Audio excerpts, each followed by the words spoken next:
Hi friends, ಇದು ಮಸ್ತ್ಮಗ.ಕಾಮ್ನ international bulletin ಸುತ್ತು ಜಗತ್ತು. ನಾನು ಅಮರ್ ಪ್ರಸಾದ್. ಜಗತ್ತಿನ ಅತಿ ಭಯಾನಕ ವಿಮಾನ ದುರಂತಗಳಲ್ಲೊಂದಾಗಿ ಗುರುತಿಸಿಕೊಳ್ತಾ ಇರೋ ಅಹಮದಾಬಾದ್ ವಿಮಾನ ದುರಂತದಲ್ಲಿ ಮೃತಪಟ್ಟವರ ಸಂಖ್ಯೆ ಈಗ 265 ದಾಟಿದೆ. ವಿಮಾನ ಕ್ರ್ಯಾಶ್ ಆದಾಗ 230 ಪ್ರಯಾಣಿಕರು, 12 ವಿಮಾನ ಸಿಬ್ಬಂದಿ, ಅದರ ಪೈಕಿ ಭಾರತ ಮೂಲದ ಬ್ರಿಟನ್ ಪ್ರಜೆ 40 ವರ್ಷದ ರಮೇಶ್ ವಿಶ್ವಾಸ್ ಕುಮಾರ್ ಮಾತ್ರ ಬದುಕಿದ್ರು. ಅವರಿಗೆ ಹೆಚ್ಚು ಡ್ಯಾಮೇಜಸ್ ಆಗಿರಲಿಲ್ಲ. ಅವರು ವಿಮಾನ ಅಪಘಾತಕ್ಕೀಡಾಗೋ ಟೈಮ್ನಲ್ಲಿ, ಕ್ರ್ಯಾಶ್ ಶುರುವಾಗ್ತಿದ್ದ ಟೈಮ್ನಲ್ಲೇ ಅವರು ವಿಮಾನದಿಂದ ಕೆಳಕ್ಕೆ ಬಿದ್ದಿದ್ರು. 204 ಜನರ ಮೃತದೇಹ ಮಾತ್ರ ಸಿಕ್ಕಿತ್ತು.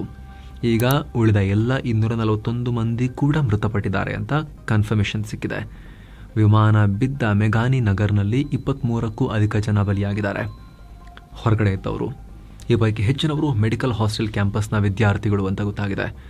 ಇತ್ತ ಘಟನಾ ಸ್ಥಳಕ್ಕೆ PM ಮೋದಿ ಭೇಟಿ ಕೊಟ್ಟಿದ್ದಾರೆ. ಅವರೊಂದಿಗೆ ನಾಗರಿಕ ವಿಮಾನಯಾನ ಖಾತೆ ಸಚಿವ ರಾಮ್ ಮೋಹನ್ ನಾಯ್ಡು, ಗುಜರಾತ್ CM ಭೂಪೇಂದ್ರ ಪಟೇಲ್ ಕೂಡ ಇದ್ರು. ಏನು, ಈ ಪ್ಲೇನ್ ಕ್ರ್ಯಾಶ್ನಲ್ಲಿ ಗುಜರಾತ್ ಮಾಜಿ CM ವಿಜಯ್ ರೂಪಾನಿ ಮೃತಪಟ್ಟಿದ್ರು. ಹೀಗಾಗಿ ಅವರ ಪತ್ನಿ ಅಂಜಲಿ ರೂಪಾನಿಯನ್ನು ಕೂಡ PM ಮೋದಿ ಮೀಟ್ ಮಾಡಿ ಸಾಂತ್ವನ ಹೇಳಿದ್ದಾರೆ. ಬಳಿಕ ಅಹಮದಾಬಾದ್ ಏರ್ಪೋರ್ಟ್ನಲ್ಲಿ ತಮ್ಮ ಸಂಪುಟ ಸಹೋದ್ಯೋಗಿಗಳು ಹಾಗೂ ಅಧಿಕಾರಿಗಳೊಂದಿಗೆ ಘಟನೆ ಕುರಿತು ಮೀಟಿಂಗ್ ಮಾಡಿದ್ದಾರೆ. ಜೊತೆಗೆ ಆಸ್ಪತ್ರೆಗೆ ಹೋಗಿ ಇತರ ಗಾಯಾಳುಗಳಿಗೆ ಸಾಂತ್ವನ ಹೇಳಿದ್ದಾರೆ. ಇನ್ನು ದುರಂತ ಸ್ಥಳಕ್ಕೆ 6 ಟೀಮ್ಗಳನ್ನು ನಿಯೋಜನೆ ಮಾಡಲಾಗಿದೆ ಅಂತ NDRF ಅಧಿಕಾರಿಗಳು ಮಾಹಿತಿ ಕೊಟ್ಟಿದ್ದಾರೆ. ವಿಮಾನ ಪತನ ಆದ ಜಾಗಕ್ಕೆ ಫೊರೆನ್ಸಿಕ್ ಟೀಮ್ ಕೂಡ ಧಾವಿಸಿ ಈ ಬಗ್ಗೆ ಪರಿಶೀಲನೆ ನಡೆಸ್ತಾ ಇದೆ. ಅಷ್ಟೇ ಅಲ್ಲ, ಈ ದುರಂತದ ಕುರಿತು ಮತ್ತಷ್ಟು ಆಘಾತಕಾರಿ ಮಾಹಿತಿ ಸಿಕ್ಕಿದೆ. ಅಷ್ಟೊಂದು ಬೆಂಕಿ ಏಳೋಕೆ ವಿಮಾನದಲ್ಲಿ 1.25 ಲಕ್ಷ ಲೀಟರ್ ಇಂಧನ ತುಂಬಿತ್ತು. ಇದೇ ಕಾರಣಕ್ಕೆ ಸಾವು ಹೆಚ್ಚಾಗಿದೆ ಅಂತ ಅಧಿಕಾರಿಗಳು ಹೇಳಿದ್ದಾರೆ. ಲಾಂಗ್ ಡ್ಯೂರೇಷನ್ ಫ್ಲೈಟ್ ಅಲ್ವಾ, ಲಂಡನ್ನಿಗೆ ಹೋಗಬೇಕಲ್ವಾ, ಯುರೋಪ್ ತನಕ ಅದು ಹಾರಬೇಕು. ಹಾಗಾಗಿ ಫುಲ್ ಕೆಪಾಸಿಟಿ ಇಂಧನ ತುಂಬಿಕೊಂಡು ಹಾರಿತ್ತು ಅಂತ ಹೇಳ್ತಾ ಇದ್ದಾರೆ. ಇನ್ನು ಇದೊಂದು ಭೀಕರ ಘಟನೆ ಅಂತ ಅಮೆರಿಕ ಅಧ್ಯಕ್ಷ ಡೊನಾಲ್ಡ್ ಟ್ರಂಪ್ ವಿಷಾದ ವ್ಯಕ್ತಪಡಿಸಿದ್ದಾರೆ. ಅಲ್ಲದೆ Bharat big country, strong country, ಇದನ್ನೆಲ್ಲ ಅವರು ಹ್ಯಾಂಡಲ್ ಮಾಡ್ತಾರೆ, ಆದರೆ ನಾವು ನಮ್ಮ ಕೈಲಾದಷ್ಟು ಸಹಾಯ ಮಾಡ್ತೀವಿ ಅಂತ ಹೇಳಿದ್ದಾರೆ. ಇದೊಂದು ಭಯಾನಕ ಘಟನೆ. ಈ ದುರಂತದಲ್ಲಿ ಮೃತಪಟ್ಟವರಿಗೆ ಸಂತಾಪ ಸೂಚಿಸ್ತೀವಿ ಅಂತ ಪಾಕ್ PM ಶಹಬಾಜ್ ಶರೀಫ್ ಕೂಡ ಹೇಳಿದ್ದಾರೆ.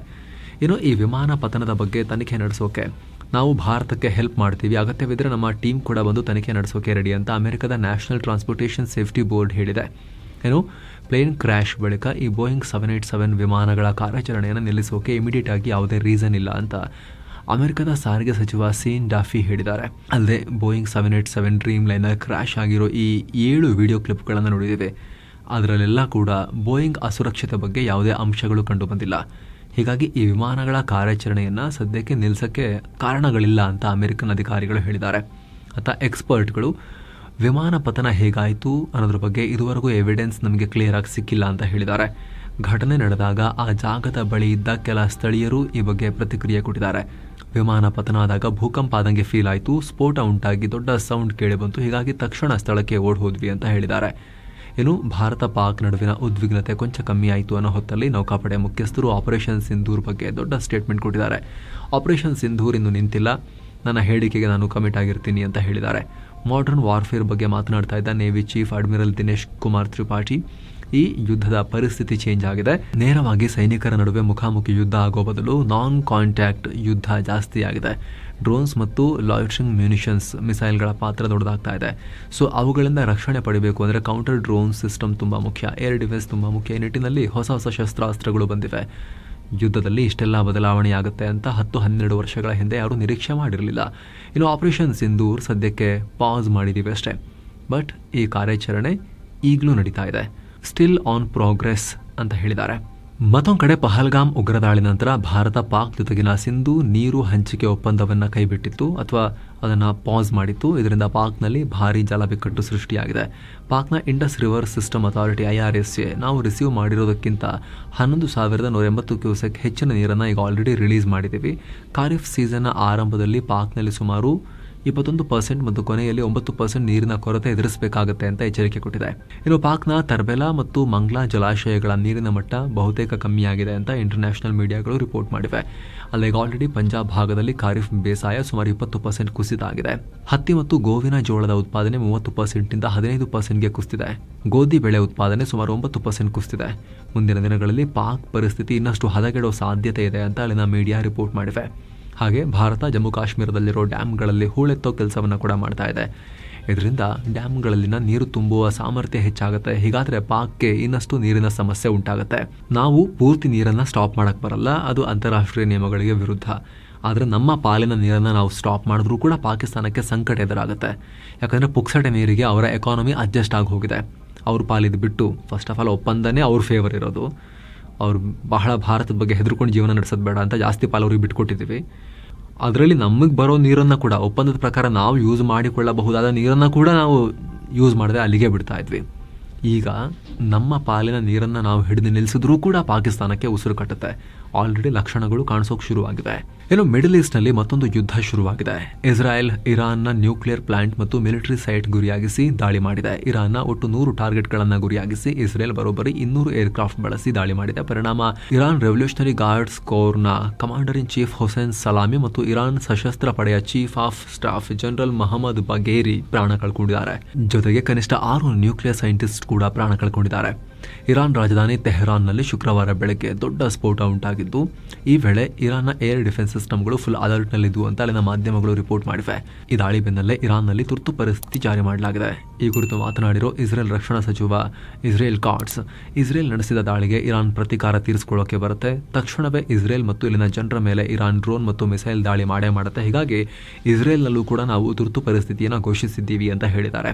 ಈ ದಾಳಿಗೀಗ ಇರಾನ್ನ ವಿದೇಶಾಂಗ ಸಚಿವಾಲಯ ಅಮೆರಿಕ ಮೇಲೆ ಕಿಡಿಕಾರಿದೆ. ಅಮೆರಿಕದ ಪರ್ಮಿಷನ್ ಇಲ್ಲದೆ, ಸಪೋರ್ಟ್ ಇಲ್ಲದೆ ಇಸ್ರೇಲ್ ನಮ್ಮ ಮೇಲೆ ಈ ರೀತಿ ಅಗ್ರೆಸಿವ್ ದಾಳಿ ಮಾಡೋಕೆ ಸಾಧ್ಯನೇ ಇಲ್ಲ. ಇಸ್ರೇಲ್ ದಾಳಿಯಿಂದ ಆಗೋ ಪರಿಣಾಮಗಳಿಗೆ ಅಮೆರಿಕವೇ ಹೊಣೆ ಅಂತ ಹೇಳಿದೆ. ಇನ್ನು ಇರಾನ್ನ ತೈಲ ಸಚಿವಾಲಯ ರಿಯಾಕ್ಟ್ ಮಾಡಿ ನಮ್ಮ ರಿಫೈನಿಂಗ್ ಫೆಸಿಲಿಟಿ ಮತ್ತು ಆಯಿಲ್ ಡಿಪೋಗಳಿಗೆ ಯಾವುದೇ ರೀತಿ ಡ್ಯಾಮೇಜಸ್ ಆಗಿಲ್ಲ, ದೇಶಾದ್ಯಂತ ಯಾವುದೇ ಅಡೆತಡೆ ಇಲ್ಲದೆ ಈ ಫೆಸಿಲಿಟಿಗಳಲ್ಲಿ ನಡೆಯೋ ಚಟುವಟಿಕೆ ಎಂದಿನಂತೆ ನಡೀತಾ ಇದೆ ಅಂತ ಹೇಳಿದ್ದಾರೆ. ಇನ್ನೊಂದು ಕಡೆ ಅಮೆರಿಕ ಅಧ್ಯಕ್ಷ ಡೊನಾಲ್ಡ್ ಟ್ರಂಪ್ ರಿಯಾಕ್ಟ್ ಮಾಡಿ ಇರಾನ್ ಅಣ್ವಸ್ತ್ರ ಹೊಂದೋಕೆ ಸಾಧ್ಯನೇ ಇಲ್ಲ, ಸೊ ನಾವು ವಾಪಸ್ ಇರಾನ್ ಜೊತೆಗೆ ಮಾತುಕತೆ ನಡೆಸ್ತೀವಿ, ನೋಡೋಣ ಏನಾಗುತ್ತೆ ಅಂತ ಹೇಳಿದ್ದಾರೆ. ಜೊತೆಗೆ ಇಸ್ರೇಲ್ ದಾಳಿಗೆ ಕೆಲ ಇರಾನಿಯನ್ ನಾಯಕರು ಸಾವನ್ನಪ್ಪಿರೋದನ್ನು ಉಲ್ಲೇಖಿಸಿ ಕೆಲ ಇರಾನ್ ನಾಯಕರು ಈ ಮಾತುಕತೆಗೆ ಬರಲ್ಲ ಅಂತ ಹೇಳಿದ್ದಾರೆ. ಹಾಗೆ ನಮ್ಮ ಸೇನೆ ಈ ದಾಳಿಯಲ್ಲಿ ಇನ್ವಾಲ್ವ್ ಆಗಿಲ್ಲ ಅಂತ ಹೇಳಿದ್ದಾರೆ ಅಮೆರಿಕದ ಅಧ್ಯಕ್ಷ. ಇನ್ನು ಅಮೆರಿಕದ ವಿದೇಶಾಂಗ ಸಚಿವ ಮಾರ್ಕೋ ರೂಬಿಯೋ ಕೂಡ ಇಸ್ರೇಲ್ ನಡೆಸಿದ ದಾಳಿಯಲ್ಲಿ ಅಮೆರಿಕ ಇನ್ವಾಲ್ವ್ ಆಗಿಲ್ಲ ಅಂತ ಹೇಳಿದ್ದಾರೆ. ಇನ್ನು ಕದನದಿಂದ ಇರಾನ್ ತನ್ನ ವಾಯು ಪ್ರದೇಶವನ್ನು ಕ್ಲೋಸ್ ಮಾಡಿದೆ. ಪರಿಣಾಮ ಕನಿಷ್ಠ 16 ಏರ್ ಇಂಡಿಯಾ ಫ್ಲೈಟ್ಸ್ ಈಗ ಬೇರೆ ವಾಯು ಪ್ರದೇಶದಿಂದ ಹಾರಬೇಕಾಗತ್ತೆ. ಅತ್ತ ಜೋರ್ಡಾನ್ ಮತ್ತು ಇರಾಕ್ ಕೂಡ ತಮ್ಮ ವಾಯು ಪ್ರದೇಶವನ್ನು ಕ್ಲೋಸ್ ಮಾಡಿ ಆದೇಶ ಹೊರಡಿಸಿವೆ.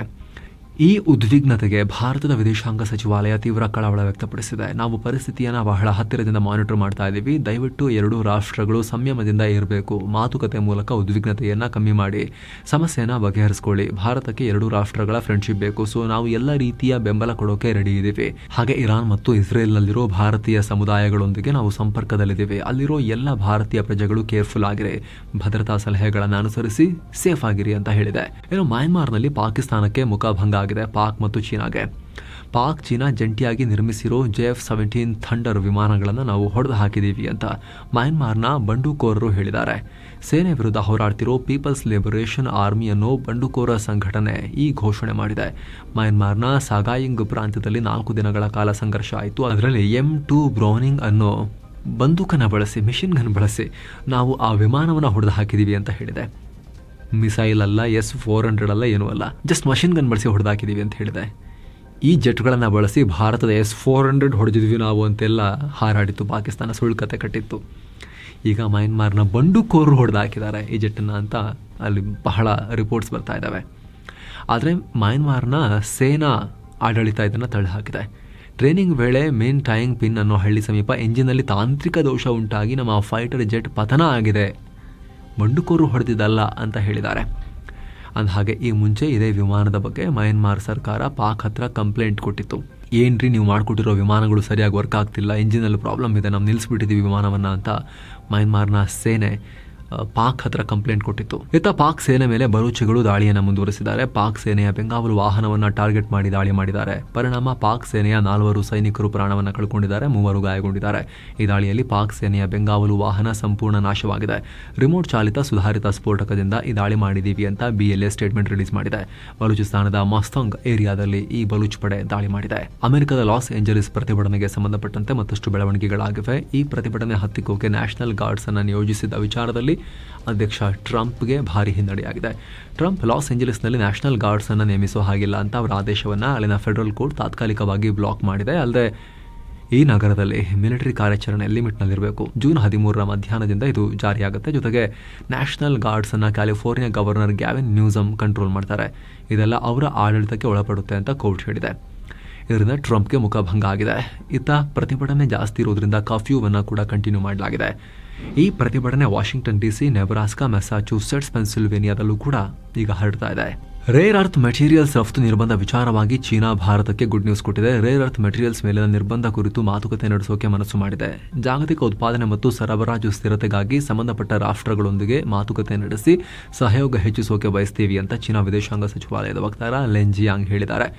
ಅಮೆರಿಕ ಮತ್ತು ಯುರೋಪಿಯನ್ ಒಕ್ಕೂಟಕ್ಕೆ ರೇರ್ ಅರ್ತ್ ಮೆಟೀರಿಯಲ್ಸ್ ಎಕ್ಸ್ಪೋರ್ಟ್ ಮಾಡೋಕೆ ಚೀನಾ ಅನುಮತಿಯನ್ನು ಕೊಟ್ಟಿದೆ. ಸೊ ಭಾರತಕ್ಕೂ ಕೂಡ ರೇರ್ ಅರ್ತ್ ಮೆಟೀರಿಯಲ್ಸ್, ಮ್ಯಾಗ್ನೆಟ್ಸ್ ಎಲ್ಲ ಬಹಳ ರೆಸ್ಟ್ರಿಕ್ಷನ್ಸ್ ಹಾಕಿತ್ತು, ಅದೆಲ್ಲ ತೆರವಾಗೋ ಸಾಧ್ಯತೆ ಇದೆಯಾ ಅನ್ನೋ ಚರ್ಚೆ ಈಗ ಶುರುವಾಗಿದೆ. ದಕ್ಷಿಣ ಆಫ್ರಿಕಾದಲ್ಲಿ ಕಳೆದ ಕೆಲ ದಿನಗಳಿಂದ ಸುರಿತಾ ಇರೋ ಧಾರಾಕಾರ ಮಳೆಯಿಂದಾಗಿ ಪ್ರವಾಹ ಪರಿಸ್ಥಿತಿ ಉಂಟಾಗಿದೆ. ಪರಿಣಾಮ 78 ಮಂದಿ ಪ್ರಾಣವನ್ನು ಕಳ್ಕೊಂಡಿದ್ದಾರೆ, ಹಲವರು ಗಾಯಗೊಂಡಿದ್ದಾರೆ. ಅಲ್ಲಿನ ಮಿತಾತಾ ನಗರ ಮತ್ತು ಸುತ್ತಮುತ್ತಲ ಪ್ರದೇಶಗಳಿಗೆ ಪ್ರವಾಹ ಅಪ್ಪಳಿಸಿದೆ. ಸೊ ಫ್ರೆಂಡ್ಸ್, ಇದಾಗಿತ್ತು ಇವತ್ತಿನ ಜಗತ್ತಿನ ಸುತ್ತಾಟ. ಮತ್ತೆ ಭೇಟಿಯಾಗ್ತಿರೋಣ. ನಮಸ್ತೆ.